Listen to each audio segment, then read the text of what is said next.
resigning from my post as education minister. तो नमस्कार दोस्तों, ये मैं क्या देख रहा हूँ कि मेरी वीडियो को आए तो अभी सिर्फ 2 दिन ही हुए थे और धर्मेंद्र प्रधान जी तो निकल लिए।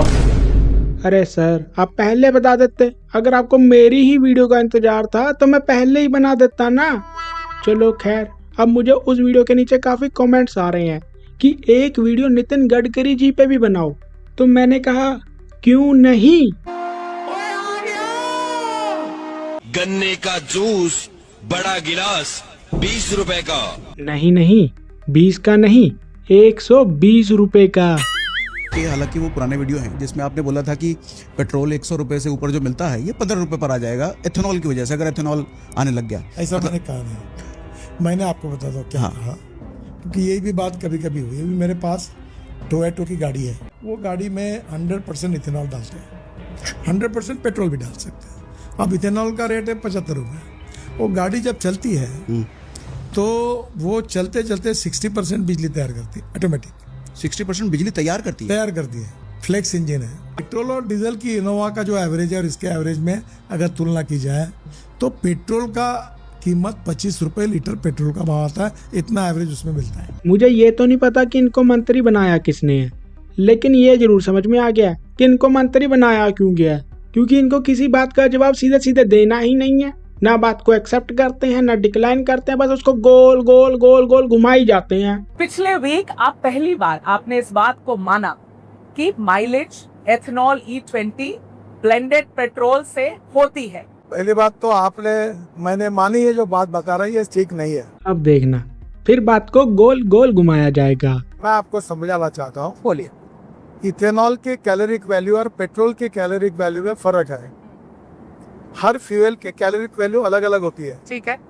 पर जब हम लोग शहर के अंदर घूमते हैं तो गियर बदलते रहते हैं। तो गियर जब बदलते रहते हैं हाँ। तो शहर के अंदर में इथेनॉल और पेट्रोल डालकर जो आता है हाँ। उसका एवरेज लगभग सेम आता है। पर जैसे हम एक हाईवे से 100 किलोमीटर दौड़ रहे हैं तो उसमें जब ये करेंगे तो उसमें एवरेज में थोड़ी कमी आती है। ये ठीक है। सच है। ओ फाइनली, चलो चच्चा माने तो सही, ऐसा तुम्हें लग रहा होगा, लेकिन नहीं। एक मिनट पहले सुन लीजिए। बोलिए। और आप ये पूरी बात टेक्निकल है हाँ। और बिना समझे एक वाक्य पर अर्थ निकाल के मत करिए। ठीक है। दूसरी बात, हाँ। फ्लेक्स इंजन का मतलब ये होता है हाँ। कि जिसमें 100% पेट्रोल और 100% इथेनॉल डाला जाता है। अरे सर, थोड़ा रहम करो हमारी गाड़ियों पे। 100% इथेनॉल, हम तो इधर 20% से ही परेशान है। ये तो वही बात हो गई कि खीर मांगोगे तो दूध देंगे और पेट्रोल मांगोगे तो गन्ने का जूस देंगे, और वो भी 100% प्योर। गन्ने का जूस 1 लीटर 110 रुपए में। जल्दी आइए, चले आइए, गन्ने का जूस। सर, अब इसमें थोड़ा नींबू और पुदीना भी डाल ही देना, क्योंकि अब अगर गाड़ी को गन्ने का जूस ही पिलाना है तो थोड़ा बढ़िया सा तो पिलाएं।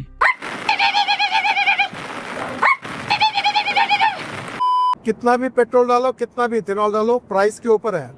अब इथेनॉल का प्राइस समझो 75 रुपीज लीटर है और पेट्रोल 120 रुपए है, तो आपको स्वातंत्र है कि आप 100% इथेनॉल डालो। वैसे प्राइस से मुझे याद आया सर, अब पेट्रोल में 20% इथेनॉल मिला रहे हैं, लेकिन E20 पेट्रोल का प्राइस 1% भी कम क्यों नहीं हुआ? ये सब सवाल आप पेट्रोलियम मिनिस्टर को अच्छा, पूछो। ये बढ़िया है। हाँ सही है। नहीं, हमारी ही गलती है जो हम ये सवाल रोड मिनिस्टर से पूछ रहे हैं। ये सब तो पेट्रोलियम मिनिस्टर से पूछा जाना चाहिए ना। तो चलो उन्हीं से पूछ लेते हैं। मैंने अपनी पूरी जिंदगी में ये दूसरे सरदार जी देखे हैं जो बोलते नहीं हैं। पहले डॉक्टर मनमोहन सिंह जी थे, हमारे देश के एक्स प्राइम मिनिस्टर, और दूसरे ये हैं हमारे देश के करंट पेट्रोलियम मिनिस्टर, जिन्होंने पेट्रोल में इथेनॉल मिलाया। लेकिन इस बात की मुफ्त में मशहूरी कौन कर रहा है? हमारे देश के road minister Nitin Gadkari ji. Ethanol से पोल्यूशन नहीं होगा, पेट्रोल से पोल्यूशन होगा। आपके पैसे बचेंगे। हाँ, और आपके पैसे बनेंगे, क्योंकि इथेनॉल की फैक्ट्री आपके बेटे की ही तो है। आपके बेटे की जो कंपनी है सियान एग्रो, उसकी नेट प्रॉफिट निकाल दी है कि 5 करोड़ के आसपास की नेट प्रॉफिट से लेकर 225 करोड़ तक इनकी नेट प्रॉफिट पिछले 5 सालों में 4500% ऊपर बढ़ गई है। ये भी वो कह रहे हैं कि आपकी कंपनी की रेवेन्यू 17 करोड़ से 510 करोड़ एक साल में बढ़ गई है। इसीलिए सवाल उठ रहे हैं। बात बताऊं, हाँ, अगर कोई बात झूठ बोलने से डिफेमेशन केस होती है। वाह सर वाह, आप एक दिन ना पक्का बड़े होके प्राइम मिनिस्टर बनेंगे, क्योंकि आप में वो सब फीचर्स हैं। सर से कोई भी क्वेश्चन पूछ लो तो उसका सीधा सीधा जवाब ये देते नहीं है, बस बात को गोल गोल गोल गोल घुमाते रहते हैं। और अगर किसी ने सर की पोल खोल दी तो सर सीधा ही उस पर डिफेमेशन केस ठोक देंगे। अरे गूगल तो आप बोलो ना, मैं डिफेमेशन सूट डाल दूं आपके ऊपर। ठीक है, आप किसी भी तरह झूठे आंकड़े देकर, ये मालूम ही नहीं उसको। तो ये गूगल के आंकड़े हैं सर। अरे भाई, अरे गूगल तो आप बोलो ना, मैं डिफेमेशन सूट डाल दूं आपके ऊपर। ठीक है, हाँ सर, अब आप ठोक ही दो, डिफेमेशन केस ठोक ही दो। लेकिन किस पे ठोकोगे? गूगल पे, क्योंकि ये सब इन्फॉर्मेशन तो गूगल पे लिख रखी है। वो रिपोर्टर तो गूगल से पढ़ के बता रही है। और अगर आपने गूगल पे डिफेमेशन केस ठोक दिया तो जितने भी आपने ये पेट्रोल में इथेनॉल मिला के पैसे बनाए हैं ना, वो सब लुट जाएंगे। अब ये इंजन, ये कंपनी, जो मेरे पास टोयोटो है। क्या है सर आपके पास? टोयोटो है। टोयोटो। सर जी ने टोयोटा का टोयोटो कर दिया। नहीं, सही है भाई, सही है। वैसे भी हमारे देश में एजुकेशन और मिनिस्टर का आपस में कुछ लेना देना नहीं है। वैसे इससे मुझे याद आया, चलो आओ तुम्हें हमारे देश के नए एजुकेशन मिनिस्टर से इंट्रोड्यूस करवाता हूँ। ऐसे पेपर लेके ऐसे भाई इससे बढ़िया तो वो पहले वाला ही था। जो मेरे पास टोयोटो है उसमें 100% इथेनॉल डाला जाता है। इसको फ्लेक्स इंजन कहते हैं। वो इलेक्ट्रिक बैटरी चार्ज होती है। हाँ, फ्लेक्स इंजन में इलेक्ट्रिक बैटरी चार्ज होती है। तो इलेक्ट्रिक बैटरी में 60% वो बिजली देती है, तो 40% फ्यूल पे चलती है और 60% बिजली देती है। ठीक है। अब जब शहर में तुम गियर ज्यादा बदलाओगे, हाँ, ब्रेक दाबोगे, हाँ, तो पावर और ज्यादा तैयार होती है। हाँ, तो पावर ने तैयार का एवरेज जो होता है वो ज्यादा आता है। वाह सर जी, कब से फ्लैक्स इंजन बोल के अपनी खुद की टोयोटो की हाइब्रिड गाड़ी फ्लैक्स कर रहे हैं। सर जी कह रहे हैं कि तुम्हारी गाड़ी एवरेज नहीं दे रही है, मुझे कुछ नहीं पता। मेरी गाड़ी में तो फ्लैक्स इंजन है, जब वो चलती है तो इलेक्ट्रिसिटी प्रोड्यूस होती है, एवरेज तो बहुत बढ़िया दे रही है मेरी गाड़ी। लेकिन सर जी, जो अमीर लोग हैं जिनके पास सिर्फ और सिर्फ नॉर्मल पेट्रोल वाली गाड़ी है, वो क्या करें? कोई जबरदस्ती नहीं है। तुम्हारी गाड़ी लेकर तुम जो खरीदी कर रहे हैं उसमें 100% पेट्रोल डालो या 100% इथेनॉल डालो। हाँ, क्योंकि गाड़ी तो उसमें तुम लोगों की ही खराब होनी है, मुझे क्या है। मेरे बेटे की तो इथेनॉल की फैक्ट्री चली रही है, तुम्हारी गाड़ी चले या ना भी चले। इसके ऊपर मैं आपके ऊपर डिफेमेशन केस भी कर सकता हूँ। अरे नहीं सर, मेरे कहने का मतलब तो ये है कि चलो ये तो बढ़िया है कि आपने E20 पेट्रोल लॉन्च किया है, इससे हमें बाहर से पेट्रोल इंपोर्ट नहीं करना पड़ेगा। लेकिन अगर कोई बंदा पेट्रोल पंप पे जा रहा है तो उसके पास एक ऑप्शन तो होना चाहिए ना, कि जिसको E20 डलवाना है वो E20 डलवाए, जिसको E100 डलवाना है वो E100 डलवाए। लेकिन जिसको प्योर पेट्रोल डलवाना है वो कहाँ जाए? प्योर पेट्रोल के नाम पे सिर्फ वो XP 100 मिलता है, जिसका प्राइस ही 170 रुपये है। और चलो आप जैसे नेता लोग तो वो डलवा भी लेंगे, लेकिन जो आम नागरिक है, जो स्विगी, जोमेटो, ब्लिंकिट वाले हैं, जिनके पास अपने गुजारे के लिए सिर्फ और सिर्फ एक बाइक है, उसमें पेट्रोल डलता है, उसमें आपका ये E20 वाला पेट्रोल डलते उसका तो इंजन सीज हो जा रहा है। यह है एथेनॉल वाला पेट्रोल, इसकी वजह से ये इंजन डैमेज हो चुका है। और ये पिस्टन की हालत देख सकते हो, कितना कार्बन आ चुका है। ये पूरा एथेनॉल यहाँ पे जला हुआ है। एक इंजन ये खुला पड़ा है, एक इंजन ये देखो, इसी वजह से। लेकिन अब अगर कोई इस डेमोक्रेटिक कंट्री में सरकार की किसी स्कीम के खिलाफ आवाज उठा दे तो उसकी जुबान ही काट दी जाती है। फिर सर जी कहते हैं कि ये सब तो जी पेड कैंपेन था।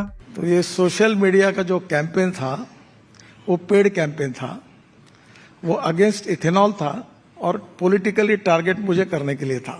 सर जी उनकी वीडियो भी डिलीट करवा देते हैं, उन पे केस भी डलवा देते हैं। अभी कुछ ही दिनों पहले सौरभ जोशी ने भी अपने ब्लॉग में कुछ ऐसा बोला था। इतना बुरा लग रहा है ना, कल मैंने आपको दिखाया था हमारी गाड़ी की माइलेज हो गई थी 17 से सीधा 9 पे, और आज पता कितनी हो गई है? आज हो गई 5 की भाई। ये देखो 5 की माइलेज दिखा रहे हैं भाई। ये क्या हो गया इथेनॉल की वजह से यार? अब पता नहीं कब ये गाड़ी खराब हो जाएगी भाई। आधी की भी आधी हो गई है। और ये क्लिप इनके ब्लॉग से 2 दिन में ही गायब हो गई। और उसके बाद मर्सिडीज खुद ये ट्वीट कर रहा है कि हमारी गाड़ियों में तो जी इथेनॉल से कोई प्रॉब्लम हो ही नहीं सकती। मतलब हमारे देश में देश का नंबर 1 ब्लॉगर भी अपना पॉइंट ऑफ व्यू नहीं रख सकता। और मर्सिडीज जैसा ब्रांड, चलो मर्सिडीज तो छोड़ो, ये जितने भी ब्रांड हैं इनको तो फायदा ही हो रहा है ना। अगर पुरानी गाड़ी खराब होगी तभी तो नई वाली बिकेगी, तभी तो सरकार को टैक्स जाएगा। एक नई गाड़ी बिकने पे सरकार को कम से कम भी 30 से 40% टैक्स जाता है। तभी तो सरकार ने वो 10 साल वाला रूल बना रखा है। नहीं तो 10 साल में गाड़ी का बिगड़ता ही क्या भाई, जो 10 साल में जाके बंदा अपनी गाड़ी स्क्रैप करवा दे। गाड़ी पे 5-7 साल का तो लोन ही चलता है। मतलब जितने में बंदे का पहले वाला लोन निपटता है, इतने में बंदा दूसरे वाला लोन लेने की तैयारी कर ले। आम जनता को तो जीने ही नहीं देना है हमें। आपने एवरेज कैसे चेक किया? सर हम तो माइलेज के हिसाब से ना, जैसे हमेशा चेक करते वैसे कैसे चेक करते हैं। आपकी गाड़ी आप सर्विस स्टेशन में अथोराइज कंपनी के डीलर के पास भेजिए और वहाँ मशीन होता है। ठीक है, एवरेज अपने आप और मैं अपने गाड़ी में नहीं चेक करता। क्यों सर, आपके पास बैलगाड़ी है, उसमें मीटर नहीं है, उसमें फ्यूल गेज नहीं है। अरे सर, आजकल हर एक गाड़ी के मीटर पे लिखा आता है कि ये गाड़ी कितनी एवरेज दे रही है। और अगर लिखा नहीं भी आ रहा तो फिर भी हर एक पढ़ा लिखा व्यक्ति अपनी गाड़ी की एवरेज खुद कैलकुलेट कर सकता है। और अगर फ्यूल की वजह से मेरी माइलेज कम हुई तो नितिन गडकरी जी क्या करेंगे, क्या मदद होगी मेरी, बताइए। देखिए, आप एक काम करिए। हाँ। ये पेट्रोलियम विषय के जितने प्रश्न है ना उसके ऊपर जानकारी मुझे है सब। हाँ। पर मेरा देना उचित नहीं है। अब वो पेट्रोलियम मंत्री से ही बात करें। हाँ सही है, इसी को कहते हैं दूसरे के कंधे पे बंदूक रख के गोली चलाना। इनसे तो कल को हम इस चीज के लिए रेजिग्नेशन भी नहीं मांग सकते। ये तो कहेंगे कि मैं तो पेट्रोलियम मिनिस्टर हूँ ही नहीं। तो मेरा सरकार से निवेदन है, पहले इनको पेट्रोलियम मिनिस्टर बनाया जाए, उसके बाद हम जंतर मंतर बैठेंगे प्रोटेस्ट पे इनके रेजिग्नेशन के लिए। चलो ठीक है सर, आप रोड मिनिस्टर हो तो जाके अपने रोड के मटेरियल में मिलावट करो ना, जो आप आज तक करते आ रहे हो। फालतू में रोड पे चलती हुई हमारी गाड़ियों के पेट्रोल में मिलावट क्यों कर रहे हो? हमारे देश में ना तो हमें कुछ खाने को प्योर मिल रहा है और ना ही हमारी गाड़ियों को पीने को पेट्रोल प्योर मिल रहा है। और फिर सरकार कहती है कि पता नहीं क्यों हमारे देश का युवा फॉरेन कंट्रीज में मूव हो रहा है। वैसे मैंने सोचा था कि सर रोड मिनिस्टर हैं तो इनसे कुछ रोड रिलेटेड बातें भी कर ही लेंगे, लेकिन क्या बात करें भाई, सर जी तो खुद ये इंटरव्यू एरोप्लेन में बैठ के दे रहे हैं। मतलब सर जी को तो खुद को अपनी खुद की ही बनाई हुई सड़कों पे भरोसा नहीं है। इस देश को आत्मनिर्भर बनाना, हाँ। इस देश के किसानों के जेब में पैसे जाए, वो आत्महत्या ना करे, इस देश के गांवों का गरीबों का कल्याण हो। हाँ, नितिन गडकरी जी ने किसानों का तो बहुत कल्याण किया है। उनके खेतों पे से हाईवे जो निकाल दिए, नहीं किसानों को उस चीज के पैसे भी मिले, बहुत सारे मिले।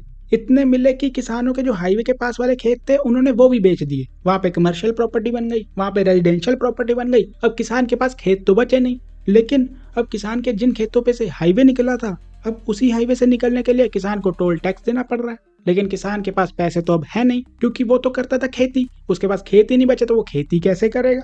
तो अब किसान जिन खेतों का मालिक होता था, अब उन्हीं खेतों पे बने हुए कुछ रेजिडेंशियल प्रॉपर्टीज, कुछ कमर्शियल प्रॉपर्टीज पे सिक्योरिटी गार्ड की नौकरी कर रहा है। नितिन गडकरी जी का कहना है कि E20 पेट्रोल आने से पोल्यूशन कम हो जाएगा, लेकिन नितिन गडकरी जी ने खुद ही पोल्यूशन बढ़ाया है, क्योंकि ग्रीन बेल्ट और एग्रीकल्चरल लैंड पे से इन्होंने हाईवे निकाल दिए।